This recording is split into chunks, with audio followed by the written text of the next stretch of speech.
Trên đây là viên đá Beryl mang mã số 144512328.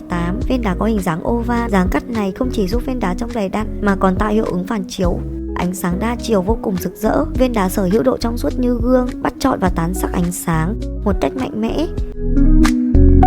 Và trên đây là thông số chi tiết của viên đá.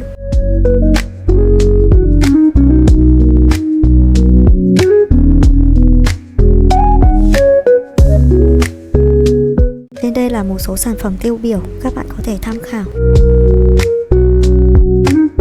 Màu trắng tinh khôi tạo cảm giác nhẹ nhàng, thanh thoát và vô cùng sang trọng. Trong phân khúc đá quý mang phong cách sang trọng và thanh lịch, viên Beryl trắng hiện diện như một biểu tượng của sự hoàn mỹ với vẻ ngoài trong vắt không tì vết. Đây là viên đá dành cho những ai tìm kiếm vẻ đẹp đẳng cấp, tinh tế và đầy chiều sâu.